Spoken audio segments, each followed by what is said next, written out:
The days before the war felt deceptively normal. In Tel Aviv, beaches were crowded, cafes buzzed, and summer was just beginning. People talked about holidays, exams, and daily life, not war. The threat was background noise, easy to ignore, but tension simmered beneath the surface. In Tehran, bazaars bustled, children played, and families worried about everyday struggles. Political threats on TV felt distant, as if war was always just talk. But the quiet was a mask. Intelligence agencies worked in secret, satellites watched, and war plans took shape behind closed doors. Diplomacy played out in public, but the machinery of conflict was already in motion. For ordinary people, life went on unaware that everything was about to change. Modern conflict doesn't always begin with armies on the march. It starts with a silent order, a cyber attack, a sabotage. Mossad was reportedly working to blind Iran's defenses before the first shot. In both Israel and Iran, people stood in the sunshine, oblivious to the storm gathering just beyond the horizon.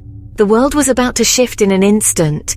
The calm was only an illusion. The hurricane was moments away. No one was truly prepared. The deception of peace was about to shatter. Before dawn, June 13th, the sky trembled. Israel launched Operation Iron Shield, a massive coordinated airstrike.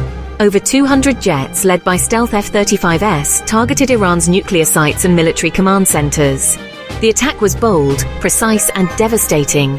Mossad had sabotaged Iranian air defenses, clearing the way for Israeli pilots. Iran was caught off guard. Explosions rocked cities unaccustomed to war. The world watched as the conflict burst into the open. Retaliation was inevitable.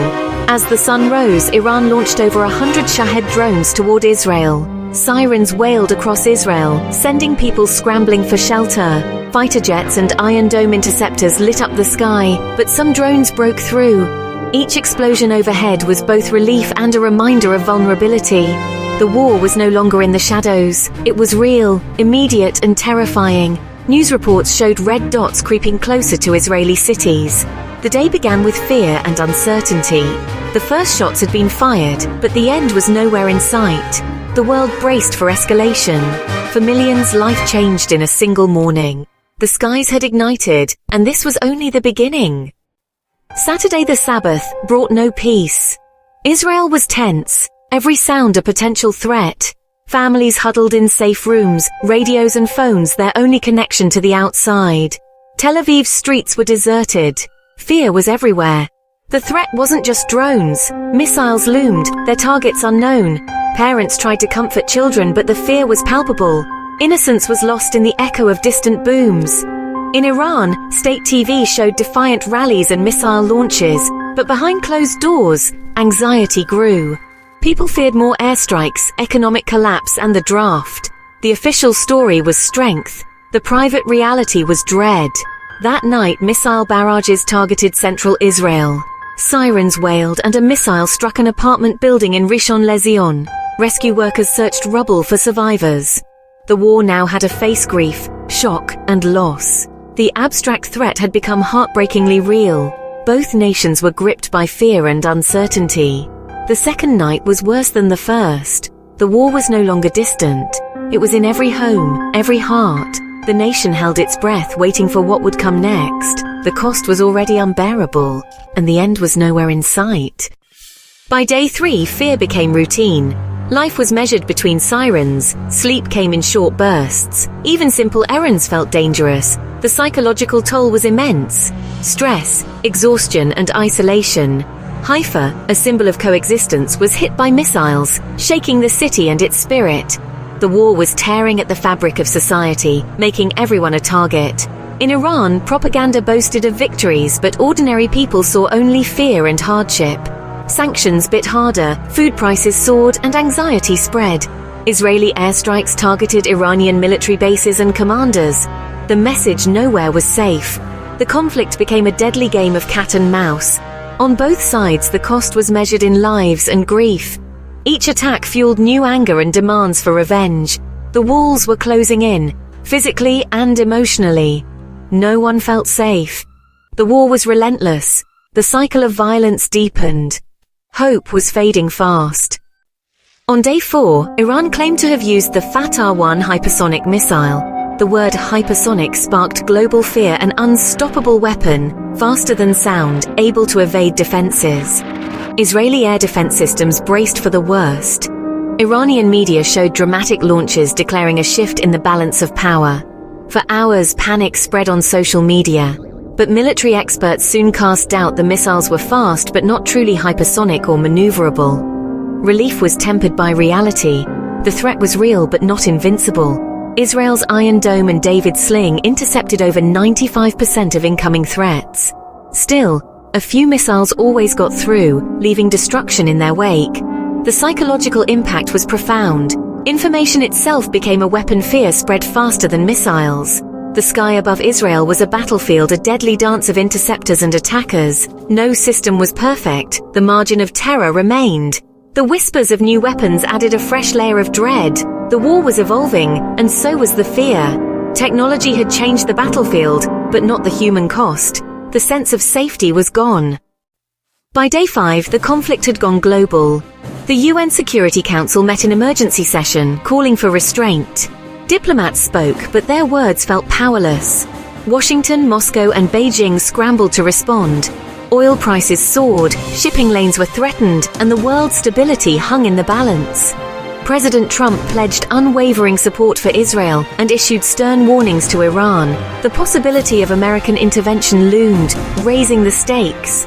In Israel, some found comfort in US backing, others feared escalation. In Iran, the government used American threats to rally support and fuel anti-Western sentiment. Protests erupted worldwide, with people taking sides. Social media was flooded with images of destruction and suffering. The world watched the tragedy unfold in real time. For those living it, this was not a news story. It was survival. The international spotlight brought hope and fear in equal measure. The conflict was no longer just regional. The world was holding its breath. The stakes had never been higher. As Israel and Iran traded blows, Gaza bled quietly. Israeli forces intensified operations, targeting Hamas militants amid the chaos. Civilians paid the price. Strikes flattened homes and shelters. A tent encampment in Khan Yunis was hit, killing families already displaced. Hospitals were overwhelmed, supplies dwindling. Hundreds had died, thousands were injured, and aid was scarce. Gaza's suffering was a footnote in the larger war, but for its people, it was everything. The conflict was not just Israel versus Iran. It was a web of old wounds and new tragedies. Gaza's people were trapped, with no army, no air defense, and nowhere safe. Their resilience was their only shield. The world's attention was elsewhere, but Gaza's pain was unending. The war's complexity was on full display. The cries from Gaza were a reminder of the region's oldest wounds. Even as missiles flew between Tel Aviv and Tehran, Gaza's agony continued. The conflict's most intractable wound bled on. On the 7th day, the war of words escalated. President Trump issued an ultimatum: Iran must surrender unconditionally. The language was blunt, leaving no room for negotiation. The threat of American military intervention was clear and chilling. The world was stunned. This was a direct call for regime change. Israelis felt both reassured and terrified by the prospect of US involvement. The possibility of a wider, longer war loomed. In Iran, the government rejected the demand, using it to stoke nationalist defiance. But behind the bravado, Tehran's leaders were cornered. Surrender was unthinkable. Resistance could mean annihilation. The stakes had never been higher. The path to peace was vanishing. The world waited for Iran's response. The war had reached a terrifying precipice.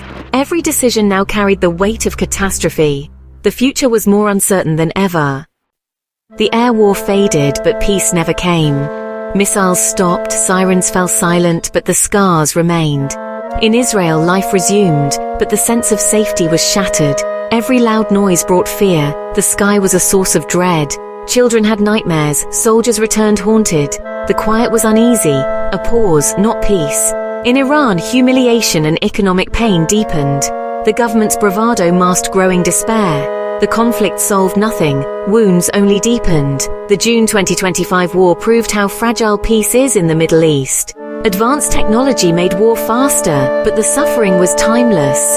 The world watched, then moved on. For those who lived it, the echoes never faded. The storm could return at any time. The cost of war was measured in lives, trust, and hope lost. If this story moved you, please like, share, and subscribe for more in-depth explorations. Your support helps us bring more stories to light.